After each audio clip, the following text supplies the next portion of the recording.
Well, good evening, good evening, good evening, and good evening. And you'll see that I'm actually looking up there and looking down here because what I'm doing is going live on YouTube and also going live on TikTok, going live on Instagram, and going live on Facebook. So I'm going live on all these different quarters as well. I want to say it's a very good evening. I want to say welcome and good evening to everyone. Thank you for joining the show this evening. There's so many different activities and things which happen. Let me just turn this music down here before we start. I think the first question I would like to put out there for everyone is this: in light of the Epstein files, and in light of Keir Starmer, and in light of what is going on politically, what's your view? What's your view? I'd like to say, instead of me directing or guiding you, what is your view? Do you think that the Prime Minister should stay? Do you think he should go? Who should replace him? Should there be a general election? Somebody said to me one time, you close your eyes and you wake up one morning and you see Keir Starmer as the Prime Minister. What would you do? And I think a lot of things are happening now. It's happening internationally, really. In America, Trump, in the UK, but right now the eyes up on the UK because of the Epstein and with Peter Mandelson. Because Peter Mandelson, as you know, was recently the ambassador to the United States of America. And then they find out all of these things, guys, even in his underwear. You know the funny thing about that is that many people wear different things at different times. But you take pictures of it. But I want to say this. I want to say this before I start. And this is it. If I ask a question, many in Westminster would rather avoid. Will Keir Starmer ever be forced to step aside? Not because of an election defeat, but because of who he chooses to stand beside. Politics isn't just about policies. It's about judgment. It's about values and the company you keep. And right now, the return of Peter Mandelson to the center of Labour's power is raising eyebrows because, remember, he was a prince of darkness, or it was a dark horse, or whatever like that. He was sacked a couple of times. And reopening all questions Labour thoughts were buried. Let's be clear, this isn't about guilt by gossip. It's about accountability and trust. Mandelson past associations, including his name appearing in discussions around Jeffrey Epstein, have never resulted in criminal charges, but politics doesn't operate only on legal thresholds. It operates on public confidence. So the real question tonight isn't what is proven, it is what is acceptable. And if Labour wants to present itself as a moral alternative in chaos, then how much baggage is too much? At what point does silence becomes a liability, and could that pressure ever reach a desk of Keir Starmer himself? So it is a very interesting time. But before I go any further, I'm going to invite my colleague Gary in the show, and I'll just get the show going, and we'll have a discussion. And I would like to hear your views, your comments, because this is a people's show tonight. All right? Thank you very much.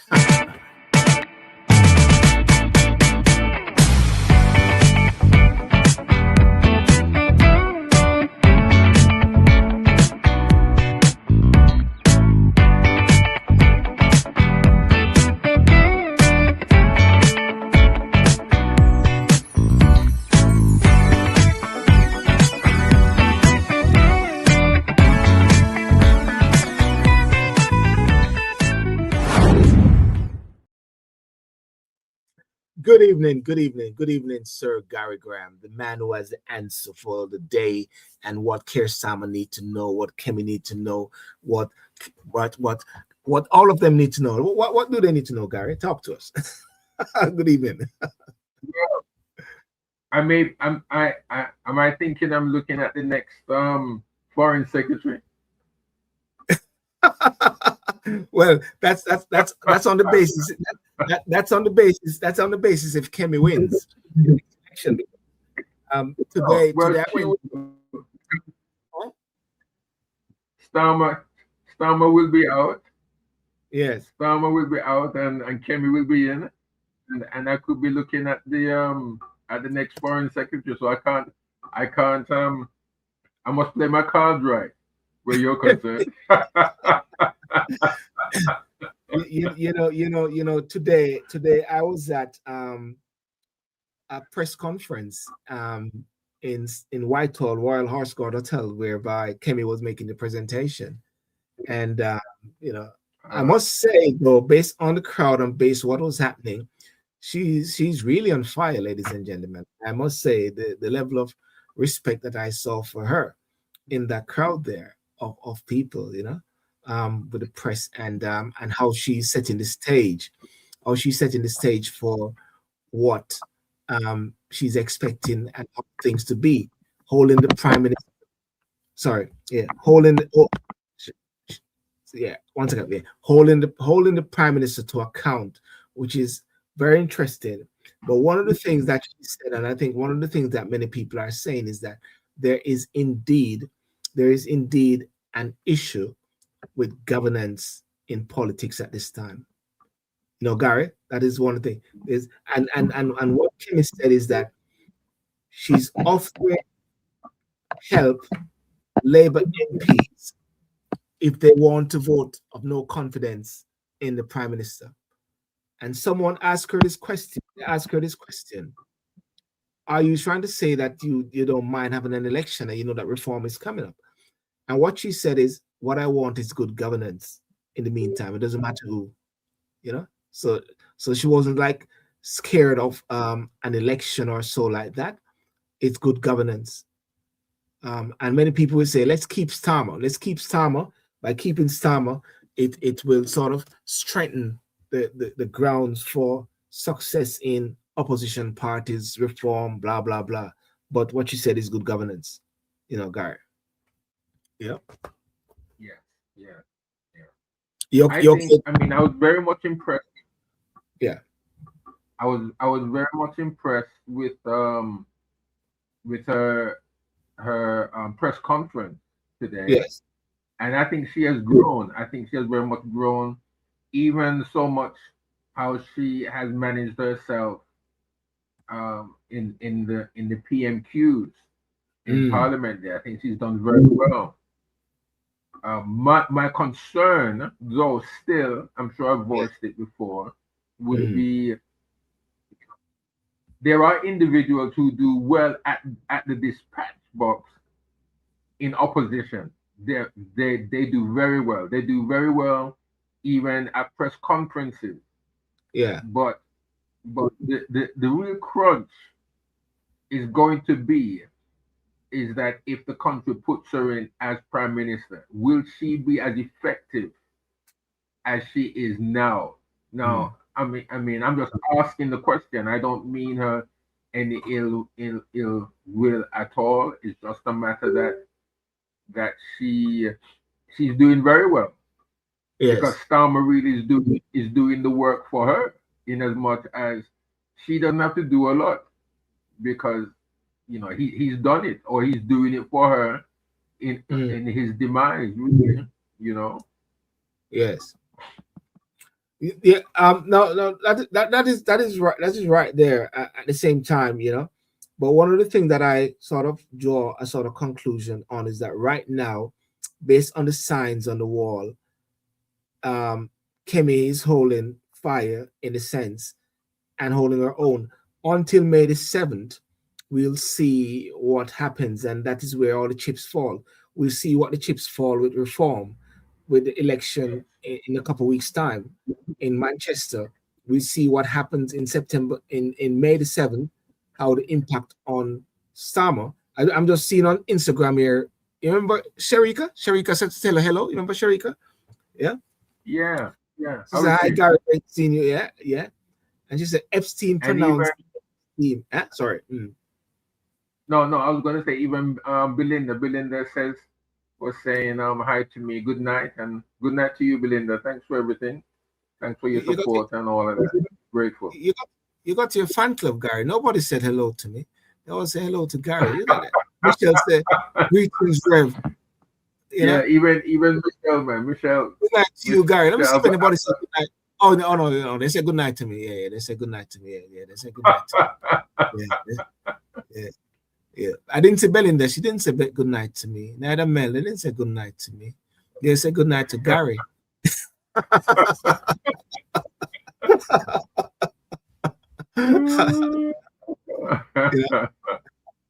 Yeah.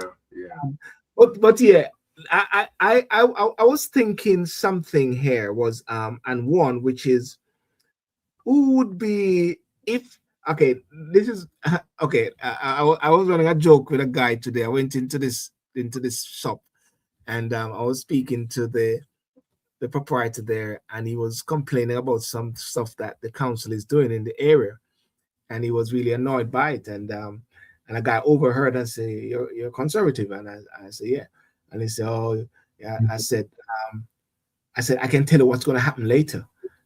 Starmer is going to step down. David Lammy is going to be the de facto prime minister until they sort it out, and Angela Rayner may come in, and West Streeton, because Andy Burnham is not around." And the guy said, "Is that hot tip?" I said, "It's very hot tip, man. Very hot tip." so, so, yeah. So we're looking at. Listen, on a serious note, though, do you think, or anyone, do you think Starmer can withstand what is happening? Because this is more heavier than Boris Johnson bit, with the scandal. This is some serious information going out from a minister, a player within the government, a person who was stepped down a couple of times and sacked. You see, I mean, I can't understand. What I don't understand is that Starmer had all the information before him about Mandelson, the Dark Lord, as he Lord Sith. But, yeah, but because nothing is hid from government, they can they'll dig up all sorts of stuff about you. Even what is not true, they'll make it true. And yet Starmer still put him up as UK ambassador to the US. I mean, what kind of what kind of mistake is that? But Sil, what kind of mistake is that? It's not a very good. It's not very good on Starmer. Yeah. And I think he was put up to it. I think that I wouldn't also put it down to the advisor. What's his name? What's the advisor's name? Max Sweeney. Max, the cabinet secretary.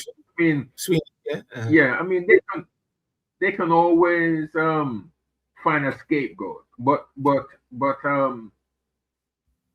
Starmer should take responsibility. And probably there were even men in black or gray suits that planned the path for Starmer, knowing that it was a dodgy appointment, because this Epstein saga has been going on long before Mandelson again was earmarked to go to the US as ambassador, as the UK ambassador. So with all that was before them, I mean, they knew what was going on. So he should not have made the mistake or the appointment like that. Or use a bad or bad judgment, of course. Bad judgment, of course. That's what they're saying. Because I think, in a way, as somebody said recently, that Keir Starmer is a nice guy, a decent guy, in a way, based on what we are seeing. But they're saying that he has this issue with judgment, bad judgment. What it does really stand for? And is it Harriet Harman?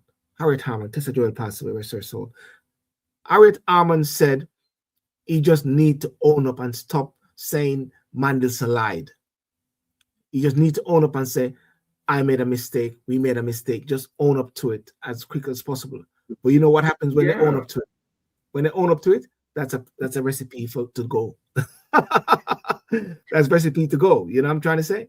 and a couple of the MPs have made it very clear within the Labour Party that they're happy to he needs to go. But let's watch Kemi out.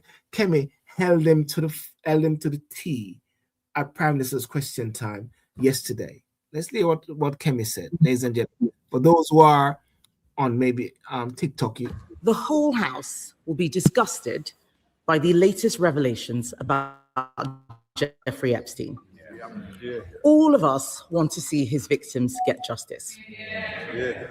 But the political decision to appoint Epstein's close associate, Peter Mandelson, as Britain's ambassador to Washington goes to the very heart of this Prime Minister's judgment.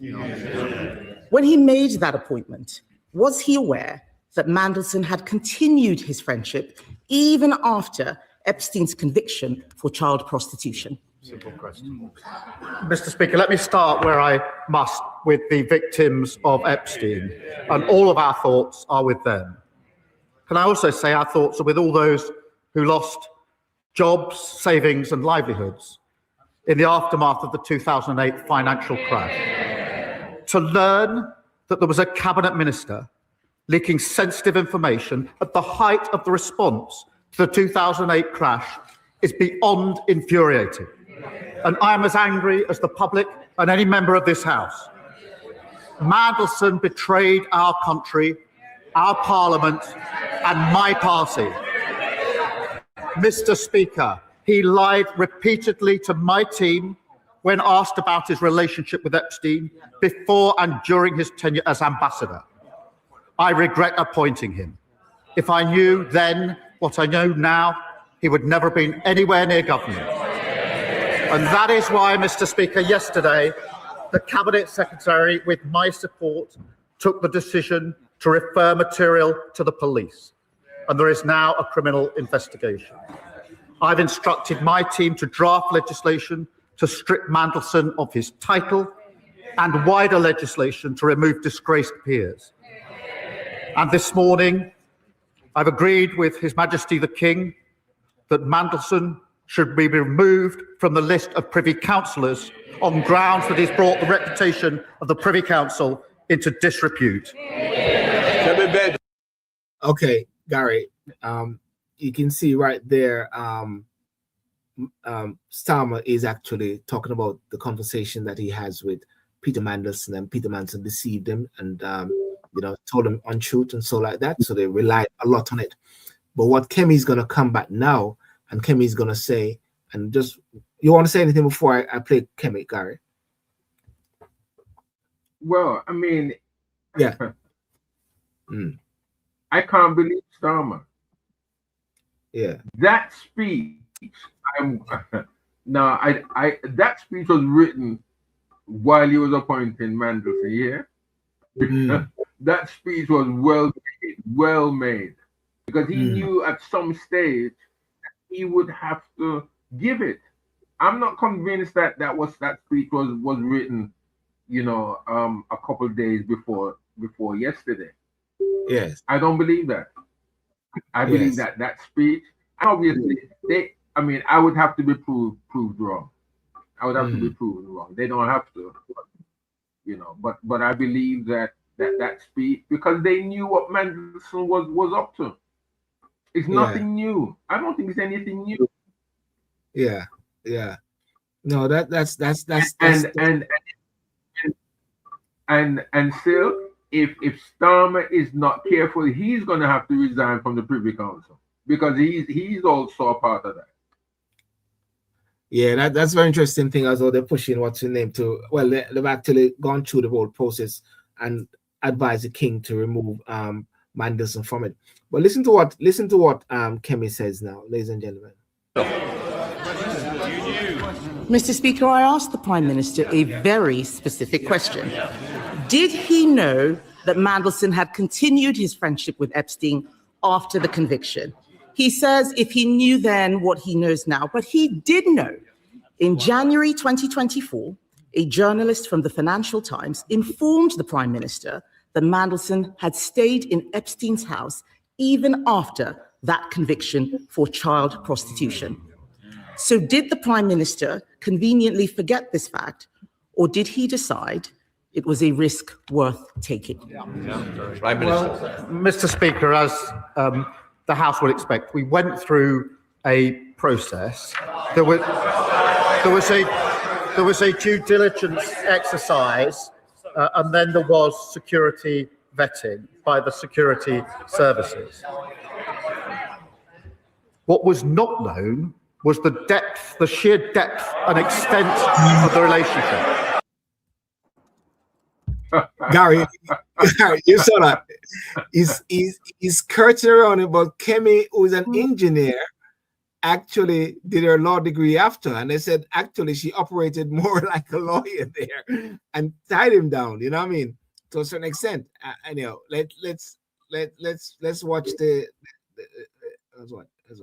He lied about that to everyone for years. And new information was published in September, showing the relationship was materially different to what we'd been led to believe. When the new information came to light, I sacked him. But we did go through a due diligence exercise. The points that are being put to me were dealt with within that exercise. In response to the humble address this afternoon, I intend to make sure that all of the material is published. Mr. Speaker, the only exemptions are national security, if it prejudice national security.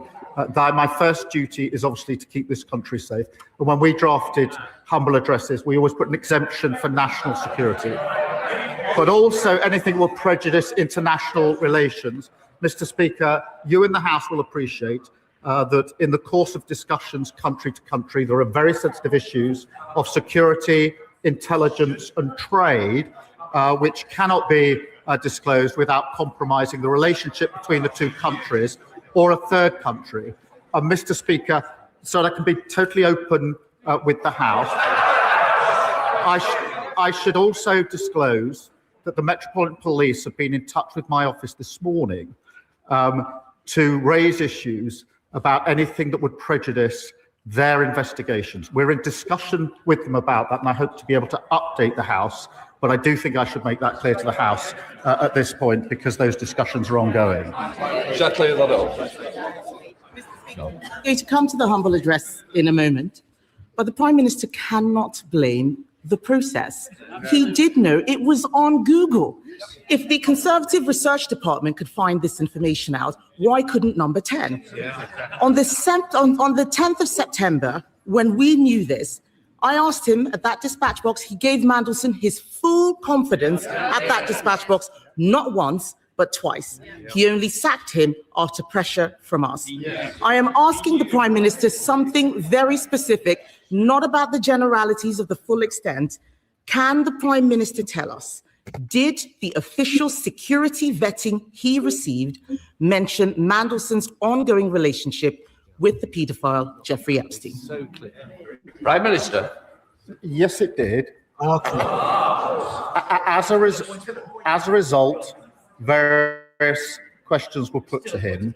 I intend to disclose to this House all of the national security, prejudice to international relations on one side. I want to make sure this House sees the full documentation, so it will see for itself the extent to which. So Gary, the key thing is this: yes, he knew, and he's trying to he move away from it very quickly. He move away from it. Trying to justify. Yes. And I agree. He's trying to move away. He's trying his best to move away from the topic. Yes. That's He's simple trying to question. move away from the Yes. topic. Yes. But he can't because he's implicated. He's implicated himself. And the more he answers, the more he responds, is the more guilty he becomes. And he knows it. Because he knew everything about him. Everything. Listen, MI5, MI6, CIA, FBI was all involved as far as I'm concerned. When you come into the vetting process for these high level offices, listen, and somebody like me would never smell the office of an ambassador. Never. Mm. We'll never know we'll never be graced. And even there are some members of parliament that would probably never even ever anyway have the Yes. opportunity to become ambassadorship, all because they wouldn't pass that vetting process. A high level of scrutiny. Yes. Of course, Silborn, of course. So Yes. he could never, he can't be comfortable standing there and saying all of this. He can't be. All right. Because why then does he then put in, hold on, Sil, why then does he bring in, because of well, for use of better terms and better words, because of the level of security we will not be able to share everything because of national security. Yes. Why does he bring that in? It's as if he's got something to hide. And he does have something to hide. Yes. He's guilty, man. The man is guilty. And that's why they say the He police knows what he's done. It's not yeah. wrong. Mm. Huh? Yeah. And that's why they say the police are not investigating. Yeah. Go on. Yeah. Yes. So listen, all of these guys, all of these individuals still, before now and probably even after now, they're down at the pub having a good pint. They know what they've done. They're good friends, right? They rub elbows and shoulders together. Yeah, he's only doing what he needs to do, but he knows that his friend. I mean, look how high up Mandelson is, and was and is. He's a well-respected politician, man. Yes. They know each other, and they know what they've done. So he's not in the dark, and he knew perfectly well what Mandelson was involved in, because the vetting process had gone through, everything is on file. But hey, listen, I'm Prime Minister. Oh, it won't come to light. And if it does, well, we'll protect you. That kind of thing. Yeah. Well, listen to what Keir Starmer at a press conference today, and that press conference was why Kemi was a bit late coming to her press conference. Nigel Farage had a press conference. Kemi had her press conference. The Prime Minister also had his press conference as well. And there's something I just want to let me just play a bit of what he said in this press conference, because you can see that he's seeking a high level of sympathy. And I go back further. Keir Starmer is a nice guy, you know what I mean? You know, not just the initial bit, but the judgment issue is something else. Okay, listen to what he said. However politically tempting, however popular, that risks justice for victims. Because this is not and must never become a political game. The victims of Epstein have lived with trauma that most of us can barely comprehend. And they've had to relive it again and again. They have seen accountability delayed and too often denied. To them, I want to say this. I am sorry. Sorry for what was done to you. Sorry that so many people with power failed you. Sorry for having believed Mandelson's lies and appointed him. And sorry that even now, you're forced to watch this story unfold in public once again. But I also want to say this. In this country, we will not look away. We will not shrug our shoulders. And we will not allow the powerful to treat justice as optional. Okay, what do you think what do you think he's going on with there? What do you think he's doing there, Gary? Listen, what do you think Keir Starmer is trying to do right there? Precluding To objections. me, I mean, if anything. I am not I can't read stances. I'm not an expert on mannerisms and stuff. But look at him. Look how he stands. Look how he's dressed to the occasion. Yeah. He's prime minister. In other times he's been in a suit or whatever with a shirt and a tie. Now he presented himself at the most crucial part of his premiership, you know. There's no other point in time that he's ever had to stand and to more or less say fight for survival politically. And look how he's presented himself, Barris, Silver. Look how he's Yeah. presented himself. It's as if, as you've said in the past, he'll be out probably before the week is out. Yeah. I was thinking tonight. I was thinking we'll have gone by tonight, really, truly. It's and not a I good. guess, It's not a good thing. but I tell you what this is the implication of these sort of thing, which is happening. It is hitting the political fraternity at present, because people who go for election and standing for elections, before they can even get to their message of what the issue is in the area or whatever, they got to deal with this thing. We don't trust you guys. So you got to deal with this whole thing about trust and integrity. I get it every day when I'm out there talking to people. Well, will you change once you get inside? We don't. You guys are all in it together. That's what a lot of people are saying now. So I sense this election. Two things gonna happen with this election. It's gonna be interesting to watch the turnout of the people. Turnout, and then at the same time, you're gonna watch to see if there's a reduction in Labour voters coming out as well. And then that is where the reform factor rises up, if anything, as well. Because people are now disenchanted. And now Nigel Farage is trying to make it look like he's not of the establishment. Now, Keir Starmer, after Boris bit and after that massive win, that landslide that they got, which was based on the fact that people just wanted to get the Tories out, he came out and he said in that dispatch box in number 10 that he's not like this and he's not like that, and he's sold something of a high level of morality. That's what he sold, and that's what is hitting them. And that is what is hitting the political fraternity now, because people are just having mistrust, and it increases a level of apathy. And as Michelle said earlier, I think Michelle commented by saying they all do this together. All these politicians, they do this as a way of distraction. Well, that is it.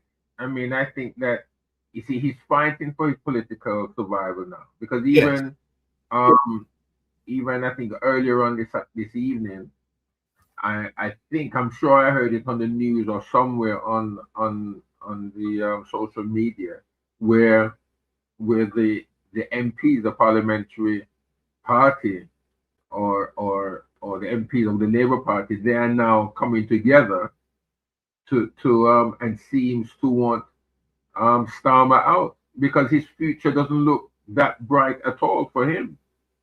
Yes. I mean, his premiership, not unless a miracle happens, I don't think he's going to last. Well, you say by tonight, I don't know. Yeah. By the end of this month, I think we should see something, a complete change there, or even get ready for a general election. What do you think? What do you think, ladies and gentlemen, save prime ministers and leaders at times like this? What do you think actually saved them, Gary? What do you think actually saved them? Whereby they're able to really get a massive distraction from things they are. Well, I said it already, anyhow. I don't know how to answer that, sir. War. International conflict. Well, yes. I mean, based on what is happening in the Gulf now, because it was within the last hour or two, it was reported that Iran kidnapped 15 nationals. Well, we don't know I don't know the nationality. where they're from. Yeah, Yes. I don't know the nationality. But Iran has taken 2 tankers. Wow. I hear with over a million barrels, or is it a million barrels or a million? Well, 2 tankers full of oil. Yes. And the U.S. will attack. I mean, I don't have any doubt. There's no doubt in my mind that Trump is going to go to war with Iran. It's not going to end pretty. Yes. Because and this is all tying back into what Starmer is doing. It's all tying. And you're right. You're absolutely right. If war breaks out, there won't be any time to get to move Starmer. Starmer is not going to go anywhere. Yeah. That's what always save persons at this time when there's something of an international conflict. That is why, if you notice, Boris was running all over going to Ukraine. And Ukraine love him. Ukraine love him. Keir Starmer, when things were really bad at home, he was running all over Ukraine and being like the savior, all those sort of things, and trying to drum up boots on the ground, talking about young people in the UK to go to war. So that is something that he wants. But what Kemi said something at the conference today, and hear what she said. If I can find it, the direct bit here. Government. Last night in Downing Street, what were Keir Starmer and his team doing? They were not thinking about the future of NATO. They were not up late talking about sorting out the cost of living. They were not planning how to reindustrialize Britain with cheaper energy. They were, yet again, desperately ringing round Labour MPs trying to save his job. The Labour Party came into government just 18 months ago, but with no plan for this country. And in the last 18 months, we have seen exactly what happens when a government has no idea what it is doing in power and no idea what it stands for. They have made a series of random decisions, not a single one of which was in their manifesto. Snatching winter fuel payments, taxing family farms, mandatory digital ID, surrendering. I'm going to stop there, Gary, because I don't know where it is, but I can paraphrase as I was there in the audience. What she said is she's willing to help Labour MPs to push through a vote of no confidence in the Prime Minister. Yes, I heard that. Yeah, I heard that. Yeah, and of course it is something for the Labour Party, but with the figures there.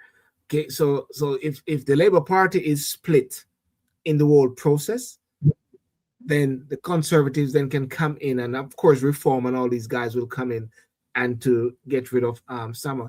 But who do you think would be an effective replacement now, Larry? Let's talk about that now. How do we see? Yeah, I don't see anybody down there. I don't see anybody. I wouldn't want David Lammy in there at all. Well, I'm sorry. If anything, he will be the interim Prime Minister if Keir Starmer stepped down immediately. If not, Keir Starmer will stay until they go through the leadership bit and sort it out. But if anything, Lammy will be the interim Prime Minister for a season. You see, that's my problem. We don't have any credible leadership. We don't have a credible leader. We do not, and it's something we've been talking about for a long time, Phil. There isn't a credible leader in our country. There isn't. Now, why did they block Andy Burnham? Why? And we can see why to some extent, because they were afraid of him. Now, I'm not saying that I'm not saying that he's going to be the king of England, even though he's the king of the north. Yeah, I'm not saying he's the best one out there and that all our problems are gonna go away. No, I'm not gonna say that. But sometimes, not all the time, sometimes Yeah. there is a man or a woman out there that would bring credible leadership.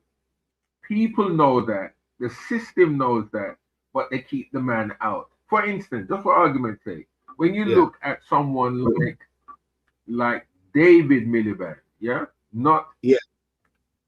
not the brother. The brother, what's his name again?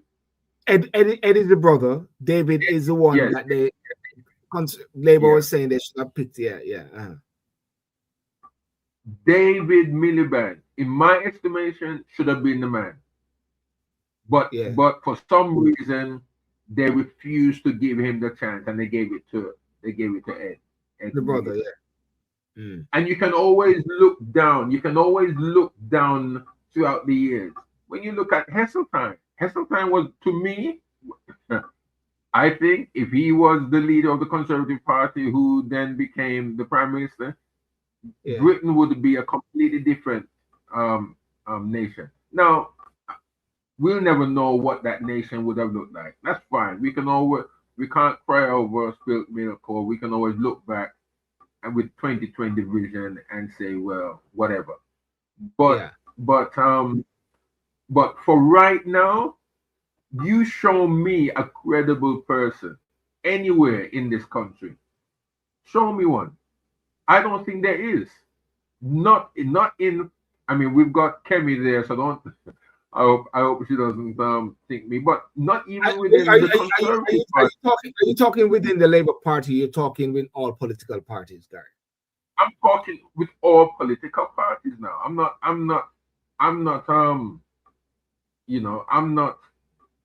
going to make any differences here. I'm just going to talk right across the board. Mm. I'm talking right across the board. People say that probably Farage will be one, but is he really credible? Is he credible? Probably not. You look at the Labour Party, I don't see anybody there. You look at the Conservative Party, we've got Kemi, but is she really credible? Honestly, no. Let's look at things not through shaded glasses, let's not look at something through dark glasses either.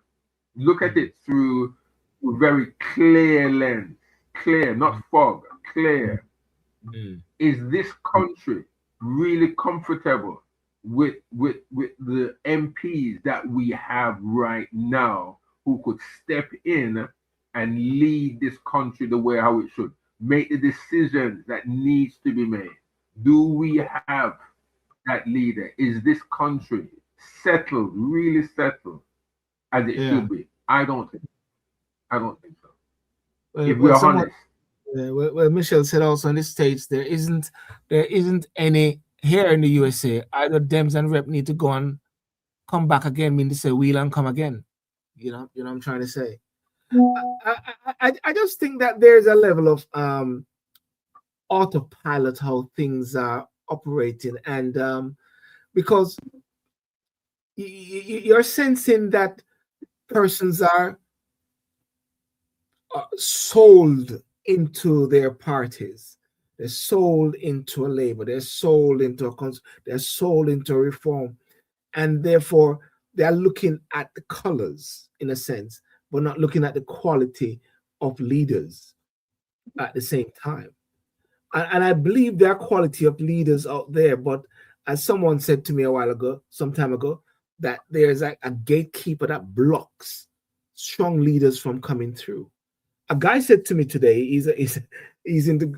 I went into his shop and said, "Hey, I'm giving my flyer," and he said, "No, I don't vote you guys. I don't vote you guys," and blah blah blah. And then, but we end up talking. We end up having a conversation, and after 10 minutes, he said, "Oh, I can't believe it.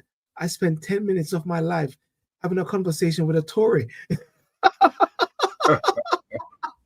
and I said to him, "That's it. That's it. That's what it is. It's about talking to people and getting to know people, because we get caught up so much into the titles. We get so caught up into the colors, and we miss out on the human element at times.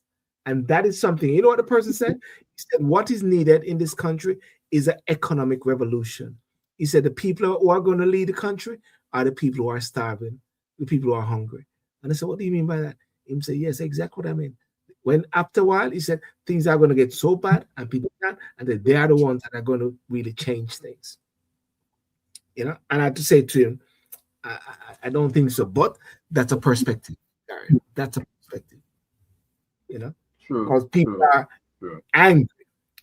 People are angry with how things are, with the political directorate at the same time. And they need leadership that can empathize with them. You know what I mean? You know? Yeah. But you know but you know that the big belly man, you know that there's a Bank of England, you know that happened today. You know that, guy. They kept the interest rate stable, didn't they? Yeah, at 3.75%. And he said Bank of England has held it, and they were going to go down lower, but they kept it. It voted to hold rates with a knife edge of 5-4 majority. Governor Andrew Bailey says his main message is good news. You know, is good news. The only thing is that it will impact on persons who have mortgage where they fixed their mortgage when things were going up, and they fixed their mortgage at 5% and blah. Now it's gone to 3.7. They got to fix it for a certain amount of time, you know. But that is something which is positive, which is going through at the same time. So there are some bright sparks out there. But you know what the Labour Party should have done, and I keep saying this all the while. What the Labour Party should have done when they came to power, just enjoy the honeymoon for a year and just take it easy and just build up yourself. But they came in and started to change up things, start to take away the allowances from the poor, from the elderlies and all those sort of things, and they make themselves very harsh. They fell straight into Rishi Sunak predictions. Everything that Rishi Sunak said, they fed right into it. You know? Somebody said people are living in fear because the living situation is so unpredictable for many. Even New York with Mandami. They said people are dying in New York. The ice is all over the place. You can't clear up the place. And he's living in this big mansion. Yeah, but that comes with it, you see. People think that with Mandami being there that he will stop the snow. And that's his stupidness. I mean, you need to have the power of Andrew Holness, who can bring hurricane to Jamaica.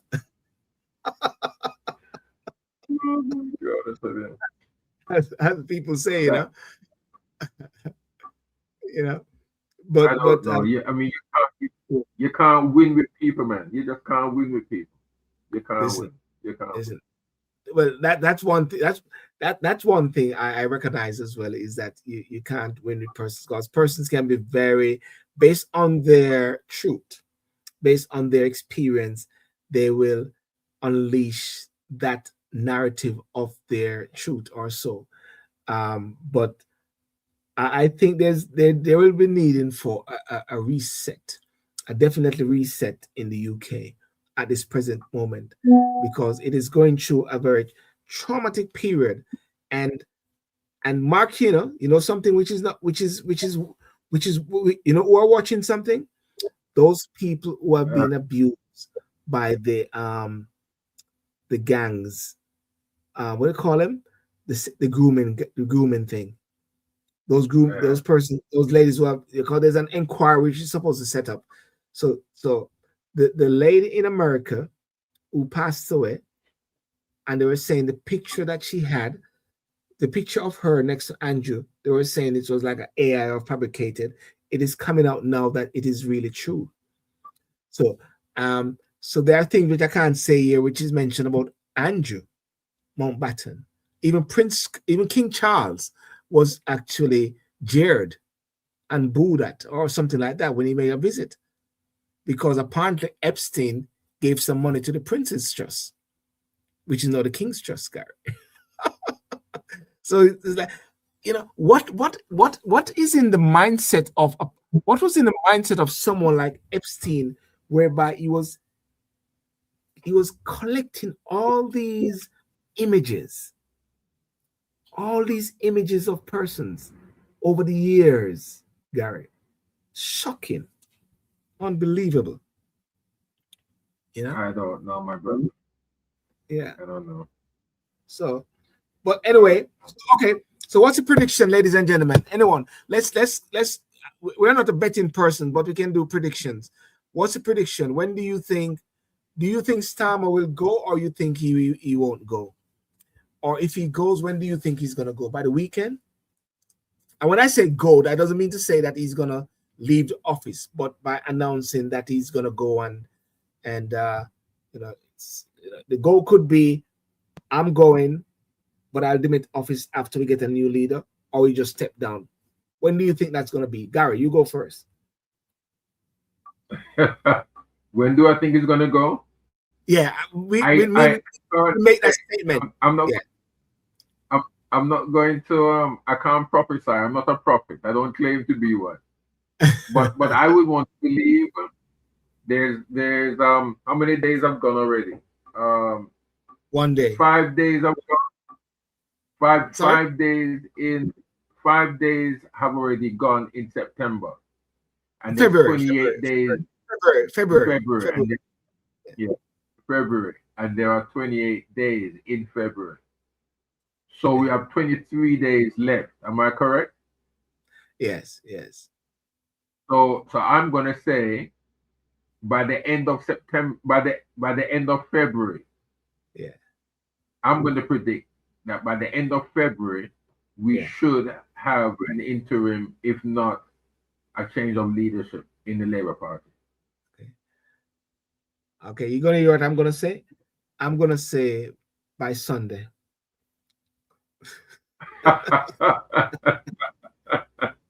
I'm gonna say by the 8th, and that's not a prophecy. That's just reading certain things, and because that speech which he made today, which was supposed to quiet certain things, has only intensified things a bit more, because just like Harriet Harman said, just accept it. Just say you made a mistake. Just don't keep saying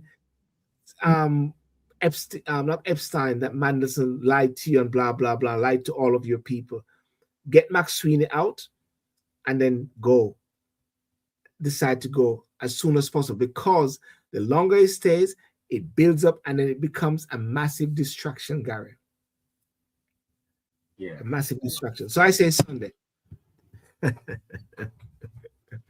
Okay. I mean, he yeah. Somebody said tomorrow. Well, Belinda said tomorrow. There we are. Somebody said even tomorrow. Why not tomorrow?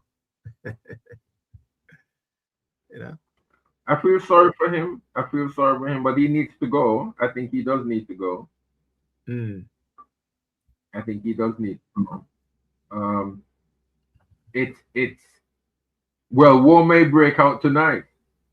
So let us see what happens. Yeah. Because when that happens now, everybody just come together and rally around the leadership and blah blah blah. You know, that's what happens there. However, if he goes and there's a new leadership, you know what's going to happen? That person don't have the mandate. That person don't have the mandate. Just like what happened with Theresa May. Just like what happened with Boris Johnson as well, when they changed government within. And Rishi Sunak tried it, but it didn't work for him. Gordon Brown tried it. It didn't work for him. After Tony Blair, Gordon Brown came in. Gordon Brown said, let's do it. Didn't happen. John Major gambled. It worked for him when he said put up or shut up. When he took over for Margaret Thatcher, it worked for him. It worked for Cameron. It worked for Boris, because Boris had Brexit going on. Cameron was very surprised. Yeah. So either way, whatever happens after any change, there's going to be an election within 2 years. They can hold it up for up to 29, but it's going to be like a lame duck walking. Yeah. And as you rightly say, that is when I go into the office as foreign secretary.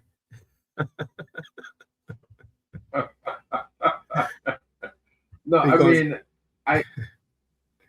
I think from the beginning still, I think yes, not that we saw it coming, but we've always said really that Starmer has been a weak leader anyway.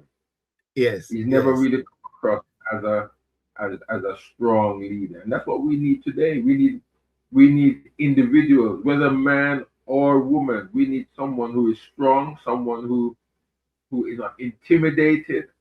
someone that's respected on the world stage. I'm not Mm, saying they mm, must be a bully like Trump, but they've got to be respected. yes, Leadership in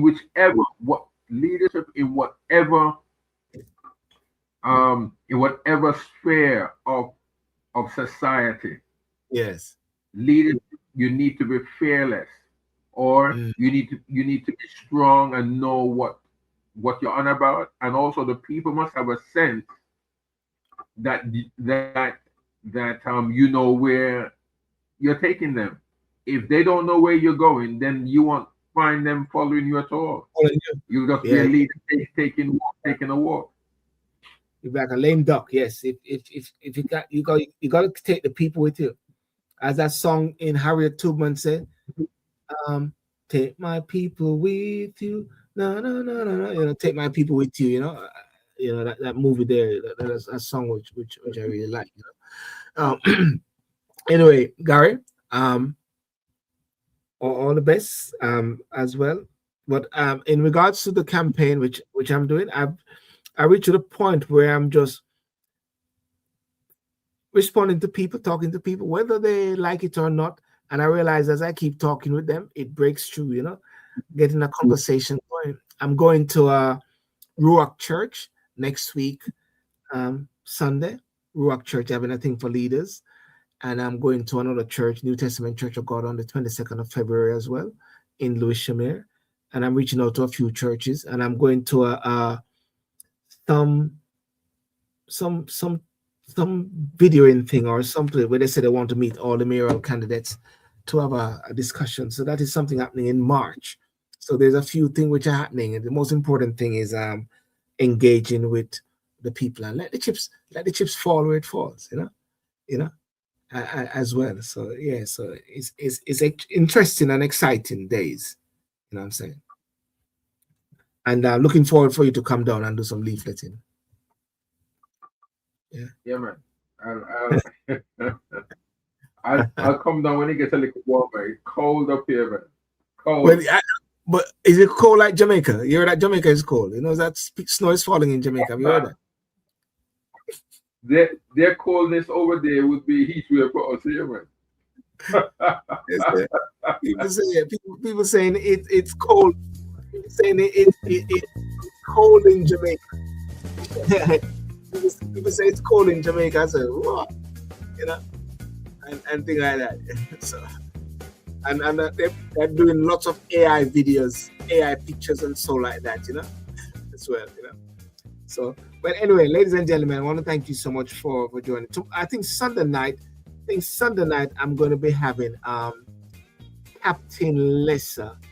She is a pilot, and she organized a lot of medical equipments for Jamaica. Just recently sent regarding the hurricane, over 61 pallets. She plays with a lot of doctors in Harley Street. Her mother works in Harley Street, a doctor, and so she's a pilot. We haven't confirmed it properly yet, but Saturday evening, I want to have a discussion with her as to how it's happening as well in Jamaica, and to see how it is faring. So that is something I'm looking forward to this Saturday evening as well. Yeah? Okay, so ladies and gentlemen, thank you so much. Thank you everyone for coming on. See, I said Gary. Somebody said take care, Gary. Oh, they said okay. This says night Silburn. See, they're all saying take care, Gary. Gary, you know what I mean?